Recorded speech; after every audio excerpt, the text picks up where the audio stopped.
course. Thank you for your courage. Oh my God, thank you. The stage is yours. Yeah, thanks.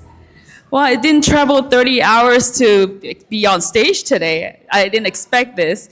I was going to be here for my summer break with my son and wanted to be on ATV and a tubing ride. But here we are. I want to talk about the part where it takes a lot for me to go through radical acceptance of who I am. 2018 was a time where I got invited to speak in Hewlett Packard in Penang, Malaysia, where I'm originally from. I now live in California and Irvine for almost 20 years now. But at that time when I was going to talk in HP, my son was only 2 years old. And I asked my mom if she could babysit him. And I was supposed to take off at 7 a.m. that morning. And she said yes the day before, but didn't show up at 7 a.m. So I scrambled everything. I called my friend, say, hey, can you please come babysit my son? I got to go to HP. I got to deliver this talk. And I did. My friend showed up. But that experience scarred me for a long, long time. And I knew why my mom did that. I knew why I was not supported. Because she came from a place where, as a woman, you're not supposed to be ambitious. You're not supposed to be seen. She's afraid that if I was going to be out there, it's going to reflect very badly on her, my parents. And it was much better if I was to be a housewife and I was just clean and take care of my son. So I have a lot of ambitions, and becoming who I want to be means that I need to be rejected by my parents. Otherwise, I can't be myself. And so for a long time, I'm just wondering, how do I do this?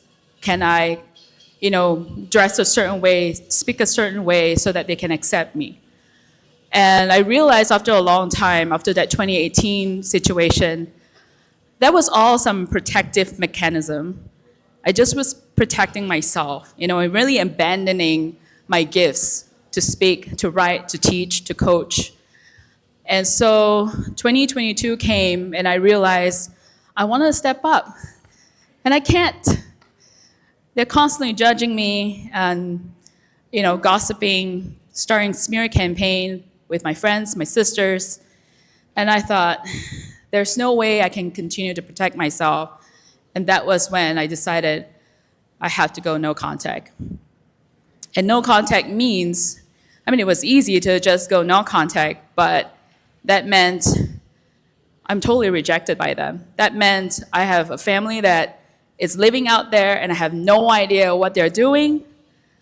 They don't know what I'm doing. And then suddenly I'm grieving for the loss of a living parent. My sister, I don't really care much, but so for the last, 4 years now, I have been grieving for the loss. I've gone through a lot of just taking care of myself, getting diagnosed with PTSD. And I'll be honest with you, I still feel the grief, I still feel the loss, but I feel so much like myself. And one of the biggest moments is actually coming to Bali. I booked this trip for 1 month to spend time with my beautiful friend Grace, who invited me for this event. My son is right here sitting with me, and I get to enjoy all these fun events that nobody can judge me for. And I'm gonna have my husband come in the 3rd week if I stay. We're gonna do all this fun stuff. And I'll be honest with you, if my parents were to see me do this today, they would cringe. They would not love it. They would create a lot of issues in my life that will remind me why I shouldn't be here.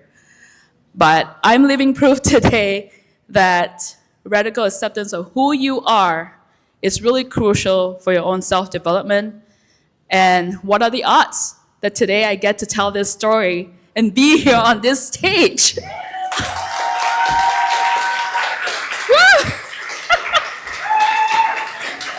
Unbelievable.